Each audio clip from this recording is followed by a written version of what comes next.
हमारा ध्यान के लिए दूसरा कोरिन्थियों की किताब 8वां अध्याय पहला और दूसरा वचन हम पढ़ेंगे।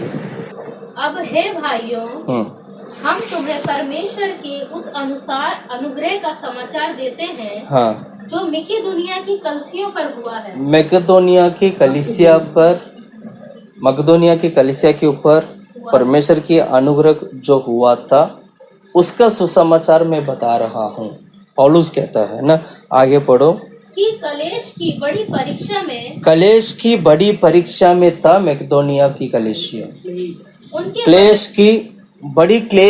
क्लेश का बहुत ही एक कठिन क्लेश के समय पर था मकिदुनिया कलीसिया, और उनके बड़े आनंद और भारी कंगालपन में हाँ, उनकी उदारता बहुत बढ़ गई। भारी कंगालपन और उपद्रव और इन सब चीजों के बीच में फिर भी वो क्या करते थे, बड़ी आनंद के साथ वो परमेश्वर को देते थे। कंगाल के समय पर बड़ी आनंद के साथ प्रभु को देना है, उपद्रव के समय पर बड़ी आनंद के साथ परमेश्वर के लिए हाथ बढ़ाना है। ये मकिदुनिया कलीसिया के ऊपर हुआ एक उपद्रव था, बड़ी कठिन का समय था। पर पौलुस इस तरह कहता है कि प्रभु की अनुग्रह करके वो कहता है कि उस कलीसिया के ऊपर प्रभु की अनुग्रह हुआ था।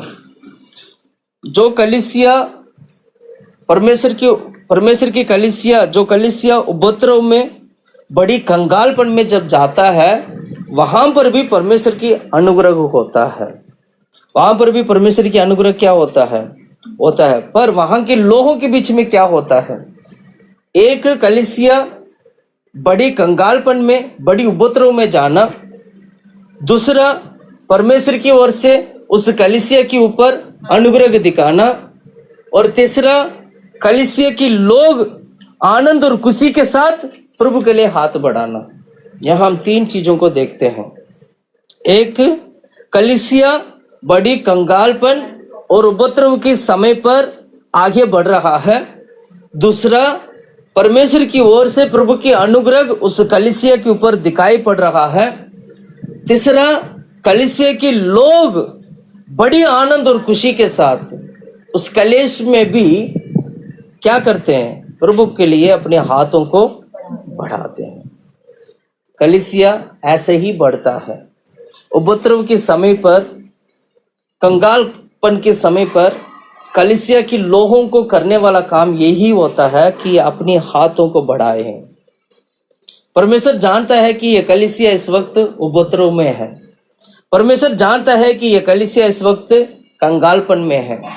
तो परमेश्वर क्या करेंगे, उस कलीसिया के ऊपर, कलीसिया के लोगों के ऊपर प्रभु अनुग्रह दिखाएंगे। पहला वचन दोबारा पढ़े हम लोग। अब हे भाइयों, हम तुम्हें परमेश्वर के उस अनुग्रह का समाचार देते हैं। परमेश्वर का उस अनुग्रह का समाचार, प्रभु ने अनुग्रह किया, उस अनुग्रह की समाचार अब हम देते हैं। और जो मकिदुनिया की कलीसियों पर हुआ है, जो मकिदुनिया कलीसिया के ऊपर हुआ है, परमेश्वर की अनुग्रह मकिदुनिया की कलीसिया के ऊपर हुआ है। जबकि मकिदुनिया की कलीसिया क्या था, आगे पढ़ो। कि कलेश की बड़ी परीक्षा में कलीसिया कलेश और परीक्षा में चल रहा है। परमेश्वर जानते हैं कि मकिदुनिया कलीसिया क्लेश और परीक्षा में चल रहा है। एक व्यक्ति के जीवन में परीक्षा आते हुए देखा, परिवार में परीक्षा आते हुए देखा। यहां पर हम देखते हैं कलीसिया के ऊपर परीक्षा, देश के ऊपर परीक्षा आ सकता है, हर जगह परीक्षा आ सकता है। परीक्षा का मतलब यह होता है कि अभी एग्जाम दे रहे हैं, अगला एग्जाम का रिजल्ट आने वाला है, वो रिजल्ट अगला कक्षा में ले जाने के लिए हमें मदद करने वाला है। यही परीक्षा हुआ ना। परीक्षा क्या हुआ, बताइए परीक्षा का मतलब क्या है। बच्चे परीक्षा में, एग्जाम देते हैं। क्यों देते हैं एग्जाम, एग्जाम देते हैं। अगली क्लास में जाना है। इसको बंद कर दीजिएगा। अगली क्लास में जाने के लिए एग्जाम में उनको परीक्षा में देना होता है, परीक्षा देना होता है। आपको मैं याद दिलाता हूँ, आपको याद दिलाना चाहता हूँ, जैसे परमेश्वर ने मकदोनिया कलीसिया के ऊपर आने वाला उपद्रव को देखकर प्रभु ने अनुग्रह दिखाया है, वैसे आज हमारा कलीसिया के ऊपर भी प्रभु ने क्या किया? अनुग्रह दिखाया। क्या दिखाया है? अनुग्रह दिखाया है। किस लिए? परीक्षा में पास हो। कितने लोग चाहते हैं परीक्षा में पास हो? Hallelujah, hallelujah.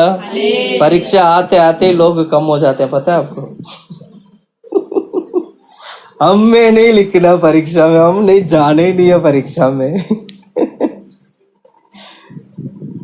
जब मैं बाइबल कॉलेज पढ़ रहा था ना, ध्यान से सुनना, जब मैं बाइबल कॉलेज पढ़ते हो तो शुरू में मैं सही से अटेंडेंस नहीं दे पा रहा था। अटेंडेंस तो देता था, फिर भी मैं लेट हो जाता था काम से, मतलब ऐसे मतलब जाने के लिए थोड़ा टाइम हो जाता था। तो हमारा पास्टर जी बोलते थे कि देखो रवि, तुमने बाइबल कॉलेज शुरू किया पढ़ने के लिए, किसी न किसी तरह अटेंडेंस देके इसको पढ़ाई पूरा कर लो। ये आत्मिक जीवन, हमारी आत्मिक जीवन के लिए ये बहुत बड़ा एक ऐसे माना जाता है, कहीं ना कहीं हम हाथ छोड़ दिया जाएंगे।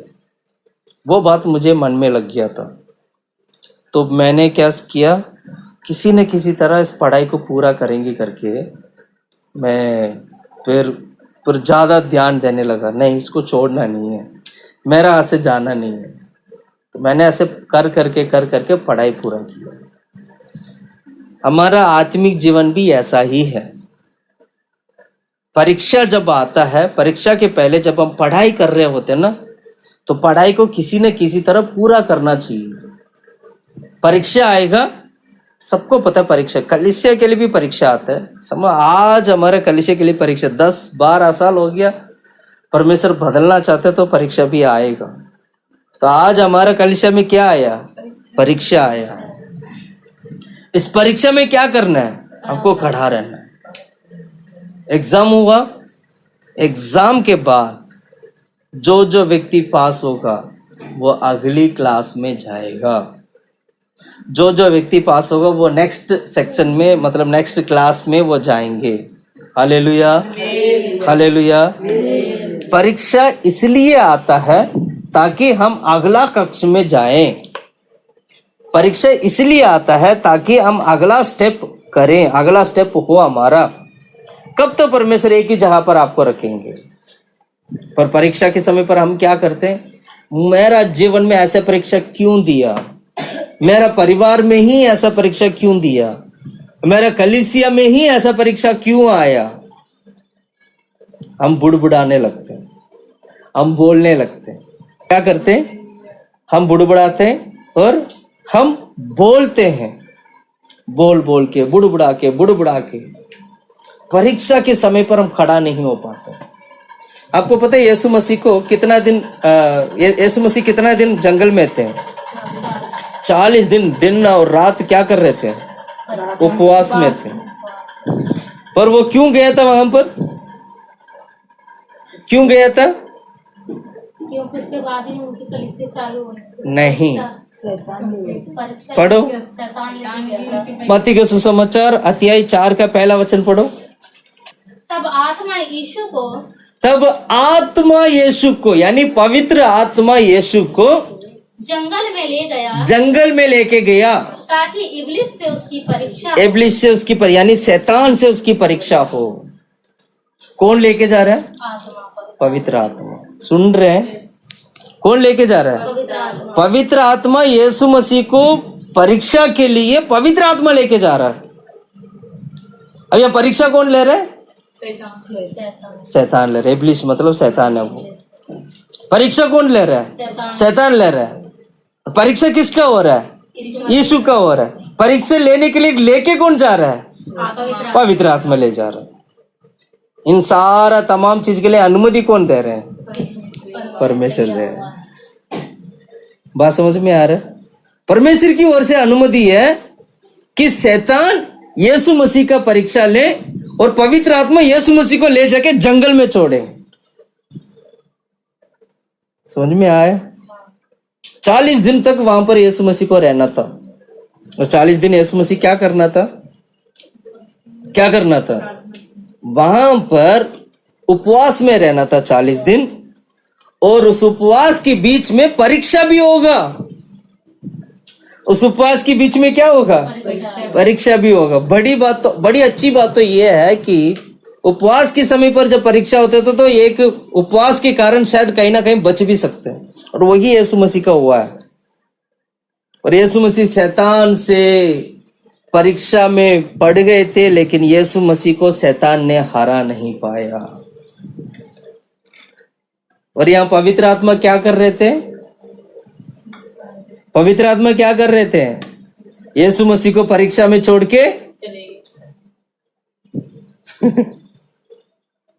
परीक्षा में कौन बैठा है? यीशु मसीह बैठा है।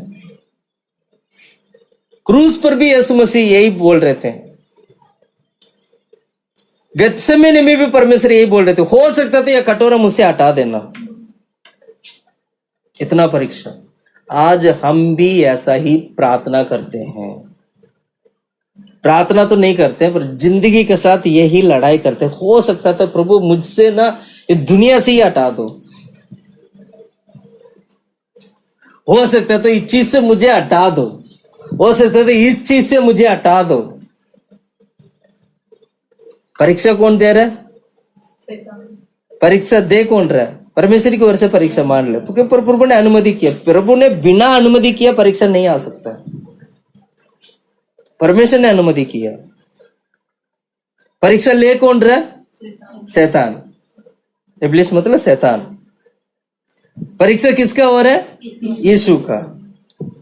और परीक्षा में लेके जाके किसने छोड़ा? पवित्र आत्मा। अच्छा, इस बीच आपको क्या करना है? Very simple. मैगलोनिया कलीसिया की लोग परमेश्वर की ओर से अनुग्रह का काम हो रहा है।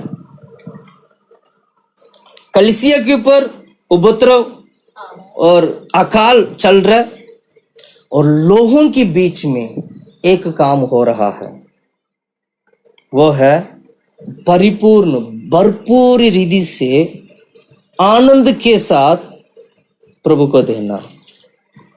यही हमने पढ़ा था ना। पढ़ो सोचन को दूसरा वचन। कि कलेश की बड़ी परीक्षा में, कलेश की बड़ी परीक्षा में उनके बड़े आनंद, उनकी बड़ी आनंद मतलब विश्वासी लोगों के बीच में बड़ी आनंद के साथ, हाँ, भारी कंगालपन में, भारी कंगाल आनंद में भी है, और विश्वासी लोग भी कंगालपन में है। कौन से कंगालपन है? भारी कंगालपन। ऐसे कंगालपन आज तक देखा नहीं। कलीसिया के ऊपर क्लेश आता है, कलीसिया के ऊपर परीक्षा आता है, तो समझ लेना विश्वासी लोगों के ऊपर आया गया कंगालपन है वो। विश्वासी लोग अगर कंगालपन में जा रहे तो समझ ले कलीसिया परीक्षा में आया है, या कलीसिया क्या बोलते हैं उपद्रव में आया है।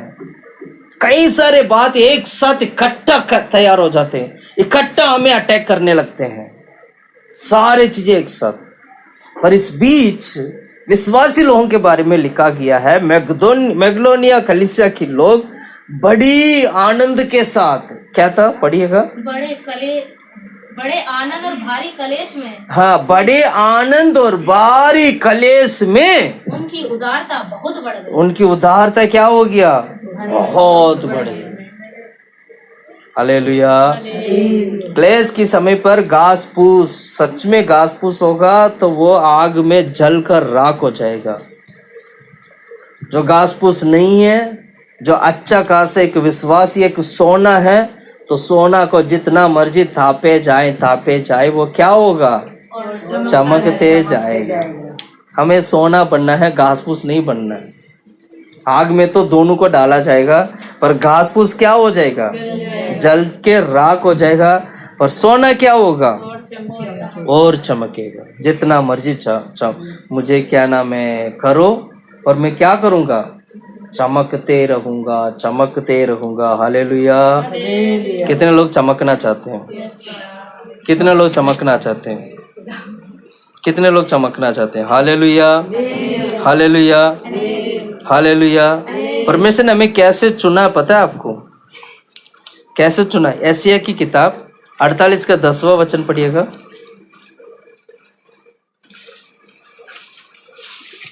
48 का 10। देख, मैंने तुझे निर्बल तो किया, परंतु चांदी के समान नहीं। मैंने दुख की भट्टी में परख कर तुझे, दुख की भट्टी में परख कर तुझे चुन लिया है। चुन लिया हूँ। कहाँ? किस? कौन सी भट्टी में? दुख की भट्टी क्या होता है? जब मैं उपवास में रखकर प्रार्थना कर रहा था तो मुझे ये वचन मिला था। मुझे प्रभु ने क्या किया? दुख की भट्टी में मतलब जहां पर जिस जगह पर सोना को ढाल कर परखा जाता है उसके अंदर प्रभु ने हमें क्या कर दिया? ढाल दिया है। और वहां से मैंने तुझे चुन लिया हूं। वहां से मैंने तुझे क्या कर लिया हूं? चुन लिया हूं। Hallelujah, hallelujah. कितने लोग विश्वास करते हैं कि परमेश्वर मुझे दुख की उस बाटी में से प्रभु ने मुझे क्या कर लिया? चुन लिया। कितने लोग विश्वास करते हैं? हालेलुया। तो विश्वासी लोगों को क्या करना है इस वक्त? क्या करना है? आनंद के साथ, उदारता, आनंद के साथ अपने हाथों को बढ़ाना है और उद्धारता के लिए। उस वचन को पढ़ें दोबारा, 8 का 2। कि कलेश की बड़ी परीक्षाओं में उसके बड़े आनंद और भारी कंगालपन में उसकी उदारता बहुत बढ़ गई। उनके विषय में मेरी यह गवाही है कि उन्होंने अपनी सामर्थ भर वरन सामर्थ से भी बढ़ार मन से दिया और इस दान में और पवित्र लोगों, अपनी सामर्थ से भी बढ़कर उन्होंने अपने दानों को क्या किया? कलीसिया में दिया। अपने सामर्थ से बढ़कर। कंगालपन के समय पर सामर्थ से बढ़कर हमें देने वाला बनना चाहिए। इससे ज्यादा नहीं हो सकता है। उससे ज्यादा आपको क्या करना है? देना है। मुझे देना है, आपको देना है, अपनी सामर्थ से बढ़कर। क्योंकि जानते हैं चाहे वो कलीसिया हो, परिवार हो, कुछ भी हो, जो भी लोग हो, कोई भी हो, उपद्रव में है, बड़ी कंगालपन में है और उस वक्त बड़ी सामर्थ्य के साथ, आनंद के साथ पूरा मन और हृदय की गहराई से क्या करना चाहिए? देने वाला बनना चाहिए। हालेलुया। आनंदित होना है। जब मैं आज प्रार्थना में जब मैं आ रहा था, मैं प्रार्थना कर रहा था, प्रभु आज मैं क्या प्रचार करूं? परमेश्वर ने बोला आनंदित हो जाओ बस। प्रभु ने क्या बोला? आनंदित हो जाओ, आनंदित हो जाओ। मैं इधर आके मैं ढूंढ रहा था आनंदित के लिए मैं क्या वचन लूं, क्या बात करूं, क्या पढ़ूं, मैं क्या बोलूं। तो परमेश्वर ने कोरिन्थियों की किताब दिया था। Hallelujah, hallelujah, hallelujah. परमेश्वर बात करता है हम लोगों को। परमेश्वर हमारे दुख को बदलता है, हमारी उपद्रव को वो हमारे जीवन से हटाता है। उपद्रव बहुत ज़रूरी है। कलीसिया में परीक्षा बहुत ज़रूरी है। आप बोलोगे हमारे कलीसिया में परीक्षा ही नहीं आना चाहिए था। यह परीक्षा आने के वजह आपकी वजह से परीक्षा आया है, आपके कारण ये परीक्षा आया है। प्लीज़ ऐसे ना बोलें। किसी विश्वासी के कारण हमारा कलीसिया में परीक्षा नहीं आया, या किसी सेवक के कारण परीक्षा नहीं आया, किसी बच्चों के कारण परीक्षा नहीं आया, और फलाना व्यक्ति के कारण परीक्षा नहीं आया, उस भाई बहनों के कारण परीक्षा नहीं आया, इस बुजुर्ग लोगों के कारण परीक्षा नहीं आया। परीक्षा कहीं किसी से नहीं आया। हम कलीसिया इतना आत्मिक है, इतना पवित्र है, परमेश्वर बनाया है। इस आत्मिक और पवित्र कलीसिया को अगला स्टेप में ले जाने के लिए परमेश्वर उपद्रव और परीक्षा दिया है। अब समझ में आया बात? क्या करने के लिए? हमारी कलीसिया को, हमारी जीवन को, हमारी परिवारों को इस आत्मिक इस जगह से इसका अगला स्टेप में ले जाने के लिए हमें परीक्षा आया है। ऐसे कितने लोग मानते हैं? या ये मानते हैं कि भैया हमारी गलती के कारण परीक्षा आया है? ऐसे मानते हैं? यही तो मानते हैं। परीक्षा क्यों आया? परीक्षा क्यों आया? अगला स्टेप जाने के लिए, अगला स्टेप जाने के लिए आपकी दिमाग की परीक्षा लिया जाता है, आपकी सोच की परीक्षा लिया जाता है, आपकी बोलचाल की परीक्षा लिया जाता है। देखते इस परीक्षा में कौन क्या बोलता है, देखते इस परीक्षा में आपकी सोच क्या निकल के आती है, देखते इस कलीसिया में कौन किसको प्यार करता है, देखते इस कलीसिया में कितने लोग खड़ा रहता है।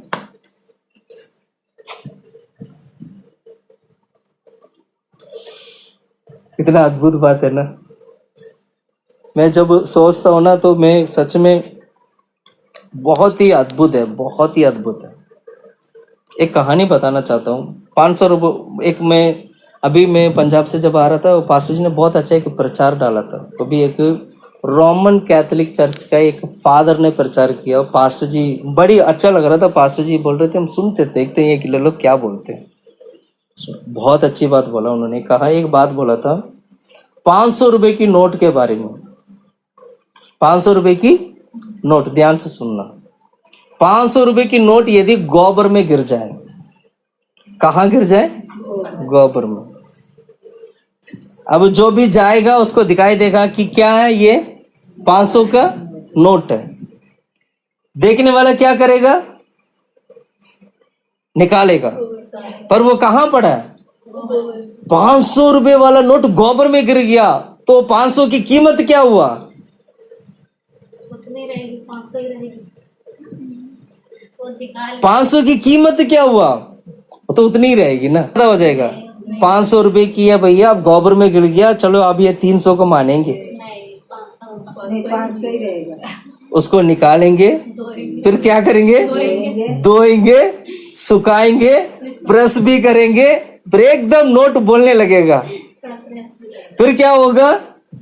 फिर दुकान में ले जाके देख दोगे और उसको ये भी बोलना, भैया ये नोट है ना, गोबर में गिर गया था और मैंने निकाल के सफाई कर दिया, अब बताओ 500 की है और 500 की चिल्लर दोगे आप? और ये तो नहीं बोलेगा ना मैं चिल्लर 300 का ही दूंगा क्योंकि गोबर में गिरा हुआ था, ऐसे बोलेगा? नहीं बोलेगा। 500 का है तो वो 500 का ही रहेगा। जितना मर्जी गोबर में गिर जाए, जितना मर्जी गंदी नाली में गिर जाए, जितना मर्जी उसको कुछ भी कर ले, नोट पट भी जाएगा तब भी 500 का ही होगा। सुन रहे? ये 500 कोई और नहीं है, ये 500 आप और हम है। हम कहाँ गिरे हुए थे पता है? गोबर में। परमेश्वर ने क्या किया? गोबर से निकाला, हमें धो दिया है, साफ कर दिया है, आज दोबारा 500 वाला पत्ता बना दिया है। परमेश्वर ने सृष्टि किया था आदम और हव्वा को, वो लोग परमेश्वर के संतान थे। पाप में तो आए थे पर उन पाप में से भी परमेश्वर ने उनको छुड़ाया, और आज भी हम और आप अब्राहम की संतान हैं, जो परमेश्वर के लिए वही संतान है जो आदम और अब्राहम की संतान है। Hallelujah, hallelujah, hallelujah. कहने का मतलब क्या पता है? हम परमेश्वर की संतान हैं।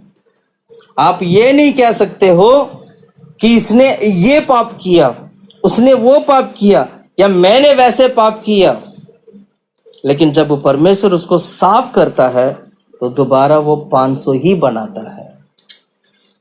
बहुत अच्छी बात उस पास्टर ने बोला, मुझे बहुत अच्छा लगा, सच में बहुत अच्छा लगा। किसी कीमत का नहीं थे, लेकिन परमेश्वर को पता है ये 500 का पत्ता गोबर में है, कोई नहीं, इसको निकाल के हम क्या करेंगे? हम इसको साफ करेंगे, दोबारा क्या हो जाएगा? ये 500 का बन जाएगा। दोबारा क्या हो जाएगा? 500 का बन जाएगा। हम सारे लोग पापी थे, पाप में थे, इवन आज भी पाप करते होंगे, लेकिन परमेश्वर ने क्या किया? परमेश्वर की संतान होने का अधिकार हमें दिया है। परमेश्वर की संतान होने का अधिकार हम सभी को दिया है। इसलिए उपद्रव के समय पर, कंगालपन के समय पर बड़ी आनंद के साथ प्रभु की हजूरी में देने वाले बने। बड़ी आनंद के साथ, कैसे? बड़ी आनंद के साथ प्रभु को क्या करना चाहिए? देने वाला बनना है। प्रभु को देने वाला बनना है। Hallelujah, hallelujah, hallelujah, hallelujah.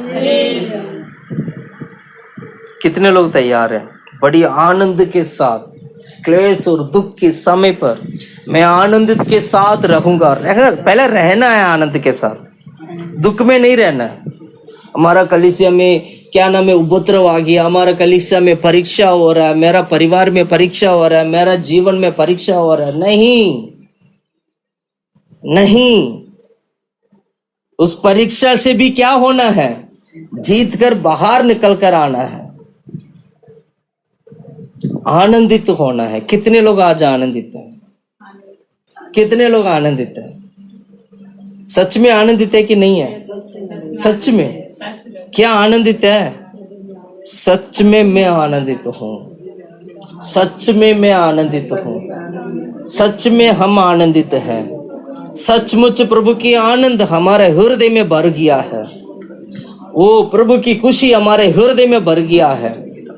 परमेश्वर की आनंद हमारे हृदय को भर दिया है। ये आनंद पवित्र आत्मा के अभिषेक को दिखाती है। पवित्र आत्मा की अभिषेक हमारे हृदय को आनंद से भरपूर से भर दिया है वो। Hallelujah, praise the Lord. धन्यवाद प्रभु। इसलिए हमें क्या करना चाहिए? आनंदित होना चाहिए। हम क्या करना चाहिए? आनंदित होना चाहिए। इसलिए फिलिप्पियोस की कलीसिया में बोलते वक्त पौलुस क्या कहता है पता है? हमेशा तुम आनंदित रहो। पढ़ो उस वचन को,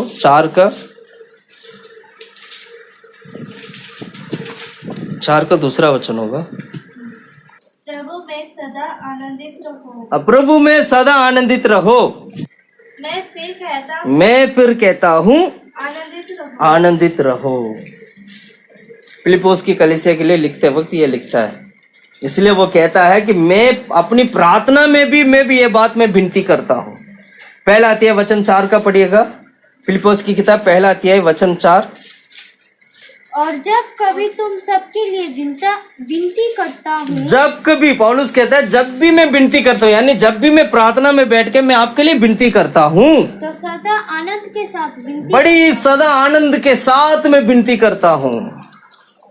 सुन रहे हैं कैसे विनती करता है? बड़ी सदा आनंद के साथ। हालेलुया। कितने लोग आनंद के साथ विनती करते हैं? आनंद के साथ। ये हमारा बहन है, ये हमारा भाई है, ये हमारे बच्चे हैं, ये हमारा पास्टर जी है, ये हमारा लोग है। बड़ी आनंद के साथ परमेश्वर के हुजूर में विनती कितने लोग करते हैं? हालेलुया। कैसे करना चाहिए? बड़ी आनंद के साथ हम विनती करना चाहिए। थिस्सलुनीके कलीसिया के बारे में लिखता है, क्या लिखता है पता है? पहला थिस्सलुनीके पहला अध्याय वचन 4 का पढ़िएगा। पहला अध्याय के वचन 5 और 6 पढ़ना। क्योंकि हमारा सुसमाचार तुम्हारे पास न केवल शब्द मात्र ही में, वर्णन, सामर्थ और पवित्र आत्मा में। वो कहता है कि हमारा सुसमाचार मात्र शब्द की सुसमाचार नहीं है, बल्कि आत्मा की सामर्थ और पवित्र आत्मा से भरा हुआ है ना। और आगे पढ़ो।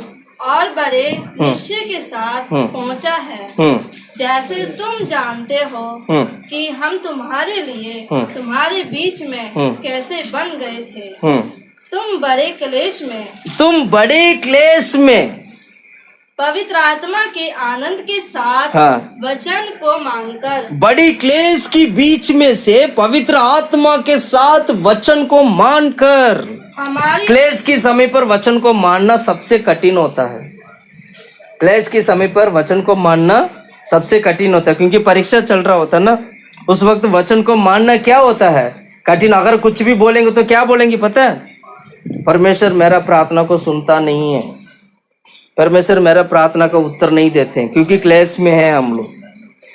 ऐसे हमारे जीवन में होता है, हकीकत में होता है। जब प्रैक्टिकली जब हम आते हैं तो वहां पर हमारा मुंह से यही निकलता है, क्लेश की समय। लेकिन यहाँ पर बाइबल में क्या लिखा? थेसलोनिकी कलीसिया की लोग क्लेश की समय पर क्या करते थे? वो आत्मा में आनंदित होकर वो वचन को सुनते थे। क्लेश की समय पर आत्मा में आनंदित होकर उन परमेश्वर की वचनों को वो सुनते थे। वचन, छठा वचन पढ़ो। तुम बड़े क्लेश में पवित्र आत्मा के आनंद के साथ वचन को मानकर हमारी और प्रभु की सी चाल चलने लगे, यहाँ तक कि मकिदुनिया और अखाया के सब विश्वासियों के लिए तुम आदर्श बन गए। सारा विश्वासी लोगों के लिए आप आदर्श बन चुके हैं। क्लेश की समय पर बड़ी आनंद के साथ, आत्मा के आनंद के साथ क्या करना है? परमेश्वर की वचन को स्वीकार करना, उस पर चलना। इससे क्या होगा? बड़ी बाकी कलीसियाओं के बीच में उदाहरण के लिए, आदर्श के लिए आप खड़े हो जाओगे। मेरा भाषा समझ में आ रहा है? किसी औरों के लिए क्या बन गए? आदर्श बन गए। किसी और के लिए क्या बन गए? आदर्श बन गए। हालेलुया।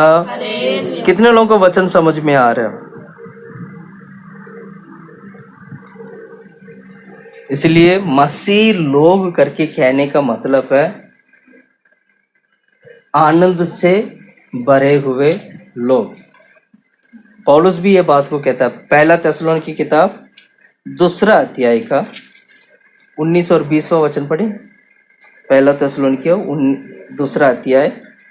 भला हमारी आशा या आनंद या बड़ाई का मुकुट क्या है? क्या बोलता है? हमारी आशा और आनंद बढ़ाई का मुकुट क्या है? इन तीनों चीज का मुकुट क्या है? और आगे क्या हमारे प्रभु यीशु के सम्मुख उसके आने के समय तुम हीन ना होंगे? आप ही ना, आप ही तो ना होंगे इस मुकुट। आप ही ना भलाई की मुकुट, आप ही ना आनंद की मुकुट, आप ही ना आशा की मुकुट। सुन रहे? जब यीशु मसीह आएगा हम उठा ले जाएंगे, आप ही ना मुकुट बनेंगे। एक सेवक के लिए मुकुट क्या पता है? एक सेवक के लिए मुकुट क्या? सेवक के लिए मुकुट विश्वासी लोग हैं। आप ही, अब मैं हूं, मैं सेवक हूं, अब सेवा करता हूं, मेरे लिए मुकुट आप लोग हैं। मेरे लिए मुकुट क्या है? आप लोग हैं। विश्वासी लोग मुकुट रहते हैं। Hallelujah, hallelujah, hallelujah. इसलिए हमेशा परमेश्वर को क्या करना चाहिए? स्तुति करना चाहिए, महिमा करना चाहिए, प्रभु में आनंदित होना चाहिए। क्लेश के समय पर, कठिनाई के समय पर, उपद्रव के समय पर सारा कुछ हमारे जीवन में आएगा, लेकिन उसको देखकर हमें डरना नहीं, बल्कि उस क्लेश में भी बड़ी आनंद के साथ प्रभु को धन्यवाद करने वाला बनना चाहिए। बड़ी आनंद के साथ अपने हाथों को बढ़ाने वाला बनना चाहिए। बड़ी आनंद के साथ प्रभु में चलने वाला बनना चाहिए। परीक्षा तो आएगा, परीक्षा आते जाते रहेगा, पर परीक्षा को देख के डगमगाना नहीं। यीशु मसीह को भी परीक्षा हुआ था, उस परीक्षा में पवित्र आत्मा ने मदद किया परीक्षा होने के लिए। अय्यूब के बारे में पढ़ते वक्त अब क्या पढ़ते पता है? अय्यूब का जीवन में परीक्षा आने के लिए आंधी किसने दिया था? परमेश्वर ने दिया था। परीक्षा किसने लिया था? शैतान ने लिया था। सुन रहे? ऐसे यीशु मसीह के जीवन में देखोगे, अनुमति किसने दिया? परमेश्वर ने दिया। परीक्षा किसने लिया? शैतान ने लिया। और यहाँ परीक्षा में ले जाके छोड़ने वाला व्यक्ति कौन था? वो पवित्र आत्मा था। और परीक्षा किसका हो रहा है? यीशु का हो रहा है। यीशु का अगर परीक्षा नहीं होता ना, शायद वो क्या कहते हैं, शारीरिक रीति से जो शैतान से जो जीतने वाला चीज है वो नहीं हो पाता। परीक्षा का बात ही 40 दिन उपवास लिया, परीक्षा के बाद आप बाइबल पढ़ोगे, यीशु मसीह का सेवकाई शुरू होती है। वहां से यीशु मसीह का जर्नी शुरू होता है। ये कब हो रहा है? बपतिस्मा लेने के बाद। बपतिस्मा लेने के बाद हमारे जीवन में भी बहुत सारे लोगों के जीवन में परीक्षा आता है। बपतिस्मा लेते ही परीक्षा आता है। वहां पर आपको खड़ा रहना है। वहां पर आपको क्या करना है? खड़ा रहना है। जैसे यीशु मसीह ने बपतिस्मा लिया, परीक्षा शुरू। सुन रहे? आत्मिक जीवन में उन्नति की ओर बढ़ने से पहले एक झटका आएगा जरूर। आज एक झटका आया तो समझ लेना अगला मेरा बहुत बड़ा होने वाला है ना? आज एक परीक्षा आया है, आज एक क्या नाम है उपद्रव आया है, तो समझ लेना अगला मेरा जीवन में बहुत बड़ा होने वाला है। पर इस परीक्षा में आपको क्या नहीं करना है? बुड़बुड़ाना नहीं। परीक्षा में बुड़बुड़ाना नहीं। जैसे इस्राएल लोग बुड़बुड़ाते थे ना, इस्राएल लोगों को जब वो लेके जा रहे थे तो सारे लोग मिलकर क्या नाम है मूसा को बोलते थे, कहाँ लेके आ गया हमें? मारने के लिए, जान से मारने के लिए लेके आया आप। इससे अच्छा तो मैं वहीं ठीक था, इतना अच्छा खाने के लिए मिलता था मुझे, यहां तो मुझे कुछ भी नहीं मिलता। हालेलुया। हमारे कलीसिया में भी हम ऐसे ही बोलते हैं, विश्वासी लोग भी ऐसे ही बोलते हैं, पास्टर जी ये क्या कर रहे हैं आप? कहां लेके आए हम लोगों को? यहां तो कुछ भी नहीं है। इतना साल हो गया, इतना दिन हो गया, क्या फायदा हुआ हम लोगों को? इतना मेहनत करके क्या फायदा हुआ? कोई फायदा नहीं हुआ।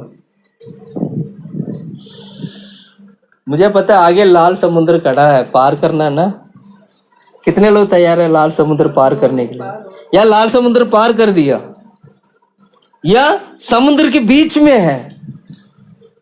Hallelujah, hallelujah. लेकिन हमारा प्रभु क्या है? भला है। वह हर एक जगह, हर एक मोड़ से हमें निकाल कर लेके जाता है। इस्राएल लोगों को परमेश्वर ने निकाला था। हाँ, उनको तो इस्राएल लोगों के नजर में दिखाई देता था कि आगे लाल समुद्र है भैया, अब तो इसमें जाके डुबकी मार के मर जाओ, या पीछे मिस्र की सेना आ रहा है उसके हाथ से मर जाओ। कौन सा पसंद करोगे? ये वो वाला हालत में आ गए। हमारा परीक्षा में भी हम यही फैसला करते हैं, मैं कैसे मरूं, मैं कैसे इस मुद्दा को समाप्त करूं, मैं कैसे इस चीज को मेरा जीवन से मैं हटाऊं। ऐसे ये वाला फैसले लेते हैं, जैसे वो उस वक्त वो इस्राएल लोग फैसले लेते थे। लेकिन सामने चलाने वाला व्यक्ति कौन था? मूसा था। मूसा को पता था परमेश्वर रास्ता बनाएंगे। हमें भी हमारा प्रभु यीशु मसीह के ऊपर क्या करना चाहिए? विश्वास करना चाहिए। पवित्र आत्मा में लेके जाएगा, हर एक मोड़ से हमें निकाल कर लेके जाएगा। फैसला नहीं लेना है आपको, फैसला परमेश्वर को लेने दीजिए। क्या बोला? फैसला नहीं लेना है, फैसला परमेश्वर को लेने दीजिए। जिंदगी के फैसला परमेश्वर लेते हैं। हालेलुया। वो यदि फैसला लें तो वो बहुत ही बेहतरीन होगा, जिसमें जरा सा भी उच्च नीच बिल्कुल भी नहीं होगा। हालेलुया। प्रभु में इसलिए क्या होना चाहिए? बड़ी आनंद के साथ रहने से, आनंद के साथ हम विश्राम भी पाएंगे। फिलेमोन की किताब पहला अध्याय 7वां वचन पढ़ते हैं। 6वां वचन से पढ़ो। मैं प्रार्थना करता हूँ कि विश्वास में तेरा सहभागी होना तुम्हारी सारी भलाई की पहचान में मसीह के लिए प्रभावशाली हो, क्योंकि हे भाई मुझे तेरे प्रेम से बहुत आनंदित और शांति मिलती है, इसलिए कि तेरे द्वारा पवित्र लोगों के मन हरे भरे हो गए हैं। हालेलुया। क्लेश की समय पर यह करने वाला काम है। सुन रहे हैं आप लोग? मेरी तरफ देखेंगे। क्लेश की समय पर मुझे देखिएगा। फिलेमोन की किताब पहला अध्याय वचन 6 और 7 है। सिस्टर जी मुझे देखिए, थोड़ी देर मुझे देखिए, आप वचन छोड़ दीजिए। दोबारा पढ़े इस वचन को। मैं प्रार्थना करता हूँ कि विश्वास में तेरा सहभागी होना तुम्हारी सारी, फिलोमोन को लिखते वक्त वो कहता है विश्वास में तेरा सौभाग्य होना तुम्हारी सारी हाँ। भलाई की पहचान, तुम्हारी सारी भलाई की पहचान मसीह के लिए प्रभावशाली है। और आगे क्योंकि हे भाई, हाँ क्योंकि हे भाइयों मुझे तेरे प्रेम से बहुत आनंद और शांति मिली है। तेरा प्रेम से मुझे बहुत आनंद और शांति मिली है। और इसलिए कि तेरे द्वारा पवित्र लोगों की मन हरे भरे हो चुके हैं। वो कहता है तेरे, क्या नाम है, क्या था हिंदी में, क्या पढ़ा था, तेरे 7वां वचन, क्योंकि हे भाई मुझे तेरे प्रेम से, यहाँ से पढ़ना, तेरे, जब मैं जहाँ से बोलता हूँ वहीं से पढ़ो। तेरे द्वारा पवित्र लोगों के मन, एक मिनट रुको, तेरे प्रेम से, किसका प्रेम है? तेरा प्रेम कौन है? फिलोमोन को बोल रहे ना, फिलोमोन का प्रेम है। अगर हम आत्मिक रीति से लें, हम लोगों की प्रेम से, हम सभी लोगों की प्रेम से। और आगे पढ़ो, पढ़ो वही वचन, तेरा प्रेम, तेरे प्रेम से बहुत आनंद, बहुत आनंद, मतलब तेरे प्रेम से बहुत आनंद और शांति मिली है। देखो, हमारी प्रेम से आनंद और शांति मिलना चाहिए, आनंद और शांति मिलना चाहिए। और आगे, इसलिए कि तेरे द्वारा पवित्र लोगों के मन हरे भरे हो गए हैं। आज कितने लोग हैं हमारा कलीसिया में, हमारी भाई बहन कितने लोग हैं जो पवित्र लोगों की मन को हरे भरे कर देते हैं। हम कितने लोग हैं, हमारे आसपास रहने वाला सारे भाई बहनों की मनों को हम हरा भरा कर देते हैं। ये आनंद को दिखाता है, मतलब प्रभु में आनंदित होना और उनको आनंदित में लेके चलना। हालेलुया। ये हरा भरा, अब मुझे शांति मिली है। शांति का मतलब, पवित्र लोग शांति कब पाते हैं? पवित्र लोगों का जीवन में, संत लोगों का जीवन में, सारे भाई बहनों जो संत लोग होते हैं, जो विश्वासी लोग, भाई बहन सभी लोग जो संत लोग होते हैं, उनके जीवन में क्लेश उपद्रव तो आना ही है, परीक्षा तो आना ही है, इससे बचना नहीं, इससे बच नहीं सकते। पर इस बीच में आपको क्या होना है? आनंदित होना है। इस बीच में औरों के लिए, औरों की मनों को हरा भरा करना है। वो प्रेम से आनंदित होकर हमें क्या करना चाहिए? औरों की मनों को क्या करना है? हरा भरा करना है। हमारा मुंह से निकलने वाला शब्द, हम करने वाला प्यार, प्रेम, सभी कुछ संत लोगों की मन को शांति देने वाला या हरा भरा करने वाला, प्रेम हरा भरा करने वाला, क्या नाम है, वो प्रेम पूरी तरीके से प्रकट होना चाहिए। इसको बोलते हैं आनंदित, प्रभु में आनंदित। क्लेश की समय पर करने वाला काम है ये। क्लेश की समय पर क्या करना चाहिए? ये करना चाहिए। इसलिए परमेश्वर पर, प्रभु में हमेशा खुशी रहना है, प्रभु में हमेशा आनंदित रहना है। प्रभु यीशु आएगा, मेरा दुल्ला आएगा, मुझे लेके जाएगा, चाहे मैं जितना भी क्लेश में क्यों ना हूँ, जितना भी परीक्षा में क्यों ना हो, जितना भी उपद्रव में क्यों ना हो, मुझे नहीं पता, लेकिन मेरा यीशु आएगा, मैं आनंदित हूँ, वो मैं प्रभु में आनंदित रहूंगा करके आपको आनंदित में रहना है। इसलिए वचन क्या कहता है पता है? वचन क्या सिखाती है? पहला पतरस की किताब, पहला अध्याय 8 और 9 वचन में क्या लिखा है, पढ़िएगा। पहला पतरस की किताब, पहला अध्याय 8 और 9। उससे तुम दिन देख के प्रेम रखते हो। मत पढ़ना, क्यों पढ़ते हो आप? उससे तुम हाँ बिन देखे प्रेम करते हो। परमेश्वर को बिना देकर हम प्रेम करते हैं, बिन देकर तुम प्रेम करते हो। और अब तो उस पर बिन देखे भी विश्वास करके बिन देखे विश्वास भी करते हो, और ऐसा आनंदित और मगन होते हो। ऐसा आनंदित मतलब इतना आनंद हो जाते हैं, मगन हो जाते हैं, जो वर्णन से बाहर, जिसका हम वर्णन करना मुश्किल है, नामुमकिन है। और महिमा से भरा हुआ है। हाँ, और अपने विश्वास का प्रतिफल अर्थात आत्मा का उद्धार हम पाते हैं। विश्वास का प्रतिफल आत्मा का उद्धार को हम पाते हैं, जिसको वर्णन नहीं किया जाता है, जिसको वर्णन नहीं कर सकते हैं। महिमा से भरा हुआ वो आनंद, उस प्रभु के आनंद। इसलिए प्रभु के लोग हमेशा कैसे रहते हैं पता है आपको? अच्छा से नींद आता है आपको? रात को नींद आता नहीं आता है? प्रभु में आनंदित रहोगे तो बहुत अच्छा नींद आएगा। प्रभु में आनंदित नहीं है, क्लेश को देखे दुख को, अरे उपद्रव को देखे दुख को, अरे परीक्षा को देखो, यही सोचते रहोगे तो नींद नहीं आएगा। मुझे तो बहुत अच्छा नींद आता है भाई, बहुत अच्छा सोता हूँ मैं। कल रात को कितना 9 साढ़े 9 बजे तक तो मैं सो गया था, बहुत जल्दी सो गया था। आनंदित रहोगे तो बहुत अच्छा नींद आएगा, जल्दी सो भी जाओगे और जल्दी उठोगे भी।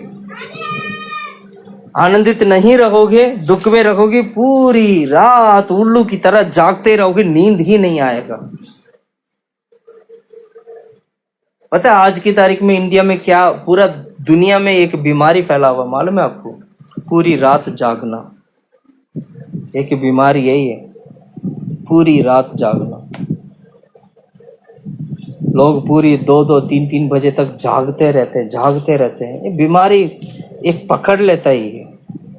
समय पर सोते नहीं है, समय पर उठते नहीं है, पूरी रात जागते रहना, जागते उल्लू की तरह। एक बात बताओ, पूरी रात को क्या होते हैं? अंधेरा होते हैं। दिन में क्या होते हैं? उजाला होता। उस अंधेरे के बीच में कमरे के अंदर लाइट डाल के, या अगर टीवी है तो टीवी चला के, मोबाइल है तो मोबाइल छेड़ के बंदा बैठे रहेगा, घंटा बैठे रहते। पूरी संसार उसी रात को ही दिखाई देता है उसको, हाँ संसार में ये हो रहा है ना। पूरी संसार की ज्ञान रात को ही मिलता है। और दिन में क्या करते? दिन में अगले को बोलते काम ही नहीं है, क्या करूं? पूरी रात क्या कर रहा था?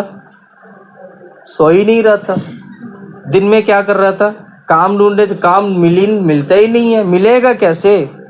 टाइम से सोना चाहिए, टाइम से उठना चाहिए, टाइम से जाओ, सब मिलेगा।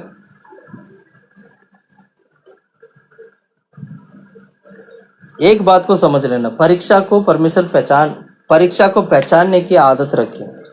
ये परीक्षा है क्या है? आत्मिक लोग हर चीज को पहचान लेते हैं कहीं ना कहीं कि हाँ ये इसकी कारण हो रहा है, इसकी कारण हो रहा है। चलो यहाँ पर हम बहुत सावधान रहना है, यहाँ पर हम अच्छा से प्रार्थना करना है, यहाँ पर हम ऐसे करना है, आसपास मिलजुल के करना है। एक दूसरे के दोष लगाते रहोगे ना, परीक्षा में खड़ा नहीं हो पाओगे, ना ही परीक्षा खत्म होगा। परीक्षा समाप्त तब होगा जब आप शैतान को हराओगे। परीक्षा समाप्त जब होगा जब शैतान को हराओगे। आपको पता होना चाहिए परीक्षा के टाइम में, परीक्षा में एक दूसरे की गलती बोलते रहते हैं, क्लेश के समय पर एक दूसरे की गलती बोलते रहते, एक दूसरे को स्वीकार नहीं करते, एक दूसरे की गलतियों को माफ नहीं करते। हमारी कमी घटी गलती के कारण हमारा परीक्षा, हमारा क्लेश की समय भी बढ़ता है। अगर हमारी कमी घटी गलती नहीं होगा, क्लेश भी बड़ी जल्दी से खत्म हो जाएगा, परीक्षा भी बड़ी जल्दी से खत्म हो जाएगा। परीक्षा लिखने वाला बच्चा वो बच्चा बड़ी तेजी से लिखता है जिसको सब कुछ आता हो। जिसको नहीं आता है, परीक्षा के समय खत्म होने के बाद भी वो बोलेगा मैडम अभी मेरा खत्म नहीं हुआ, मुझे और 10 मिनट चाहिए, मुझे लिखना है परीक्षा। लेकिन जो अच्छा बच्चा, पढ़ने वाला बच्चा, जो जानता वो क्या करेगा? परीक्षा को बड़ी जल्दी खत्म करेगा। पता है परमेश्वर बहुत अच्छा बुद्धि ज्ञान आपको दिया है, बहुत अच्छा समझ दिया है। हर चीज को, हर बात को, हर चीज को टैकल करने की आपको समझ होना चाहिए, मालूम होना चाहिए। इसको ऐसे मैं डील करूंगा तो ये ठीक हो जाएगा। परीक्षा तो आखिरी आपको ही लिखना, परीक्षा परमेश्वर नहीं लिखेगा। परमेश्वर परीक्षा लिखता नहीं है, बल्कि परमेश्वर परीक्षा के लिए अनुमति देते हैं।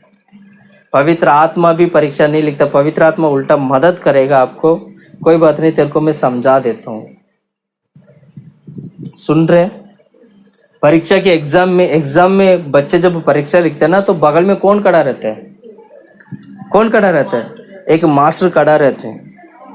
और मास्टर का काम क्या पता है? बच्चों को लेके आके परीक्षा में बिठाना, उसको परीक्षा के लिए जो जो चाहिए वो चीज देना। अगर एक एक्स्ट्रा शीट मांगते हैं तो वो एक्स्ट्रा शीट को क्या करना है? देना। सुन रहे हैं आप लोग? तो वो बच्चे को एक्स्ट्रा शीट चाहिए तो वो एक्स्ट्रा शीट क्या हो रहा है? मिल रहा है, वो बच्चा दोबारा लिख रहे हैं। Hallelujah, hallelujah. पवित्र आत्मा उतना ही करता है। एक्स्ट्रा शीट चाहिए, लो और लिखो एक्स्ट्रा शीट। और हमें क्या करना है? समझते हुए, जानते हुए, जहाँ झुकना है वहाँ झुकना है, जहाँ बोलना है वहाँ बोलना है, जहाँ शांत रहना है वहाँ शांत रहना है, जहाँ प्रभु का है वहाँ प्रभु के लिए देना है, जहाँ अपना है वहीं पर आपका काम करना है। तो वही हमें परीक्षा को जल्दी खत्म करने में मदद करेगा। Hallelujah, hallelujah. क्लेश हट जाएगा। क्लेश, परीक्षा, ये सब परीक्षा का समय भी होते हैं, पता है आपको? परीक्षा के क्या होते हैं? 3 घंटे की परीक्षा है तो 3 घंटे परीक्षा होगा। 3 घंटे के पहले आपको जल्दी लिखना, ये चैलेंज है। 3 घंटे से पहले आपको पहले जल्दी लिखना है। और इतना ही नहीं, हर एक सवाल का भी लिखना ताकि मार्क ज्यादा आए। परीक्षा की समय जल्दी खत्म होने वाला है। परिवार का भी, कलीसिया का भी, हर एक व्यक्ति का भी जल्दी खत्म होने वाला है। पर इस परीक्षा में कितने लोग क्या लिखा, क्या मार्क आने वाला है, अगला कौन सी कक्षा में जाएगा, अगला क्या होगा, ये बाद की बात है। हालेलुया। इसलिए सोच समझ कर क्या करना है? समय, परीक्षा के समय के पहले हम अपनी चीजों को प्रॉपर करना है। शुक्र मनाओ अभी भी परीक्षा में है। कितने लोग प्रभु का धन्यवाद करते हैं कि मैं आज परीक्षा में हूँ? प्रभु मैं धन्यवाद करता हूँ, मैं आज परीक्षा में हूँ। क्यों? क्यों? क्यों? क्योंकि इसके बाद मैं अगला कक्षा में जाने वाला। कितने लोग ऐसे विश्वास करते हैं? Hallelujah, hallelujah. मैं विश्वास करता हूँ हर एक परीक्षा से प्रभु निकाल कर लेके जाता। पता है, जब भी मेरा जीवन में परीक्षा आया ना, जब भी कलीसिया में परीक्षा आया, मैं हर बार बोलता हूँ सबसे बड़ा परीक्षा इस बार आया है, सबसे बड़ा क्लेश इस बार आया है, सबसे बड़ा उपद्रव इस बार आया है। हम ये बोल के विश्वास करते हैं, ये बोल के नहीं विश्वास करते हैं, यही बोलते हैं हम लोग कलीसिया में। और सच में वही होता है हकीकत में। तो इसका मतलब जैसे जैसे बढ़ते जाएगा, वैसे वैसे हर चीज क्या होगा? बढ़ते ही जाएगा। बड़ी कठिन होगा, लेकिन परमेश्वर इतना कठिन के बीच में अगर हमें लेके जा रहा है तो कोई कारण है, कोई वजह है। इसके बाद जो आने वाला है वो बहुत ही बेहतरीन है, जो हमारी सोच से बाहर है, हमारी विचार से बाहर है। इसलिए हम लोग क्या करना चाहिए? क्या करना चाहिए? इतना देर वचन सुना ना, बताओ, आप बताओ हम लोगों को क्या करना चाहिए? क्या करना चाहिए? यीशु बोलो, क्या करना चाहिए? प्रभु में आनंदित रहना चाहिए। आनंदित रहना चाहिए, बस। प्रभु में क्या होना चाहिए? आनंदित रह के बढ़ाना चाहिए। मैकेडोनिया कलीसिया के ऊपर परमेश्वर की अनुग्रहता और क्या हो रहा था? उसके ऊपर बड़ी क्लेश, बड़ी उपद्रव, बड़ी क्लेश हो रहा था और कंगाल की समय पर था। और विश्वासी लोग क्या कर रहे थे? ऐसे दरिद्र के समय पर भी अपने हाथों को बढ़ा रहे थे। ये था और ऐसे कैसे? पूरे मन के साथ। कैसे था? पूरे मन के साथ, पूरे आनंद के साथ उन्होंने ये काम किया था। Hallelujah, hallelujah. क्लेश में आनंदित रहो।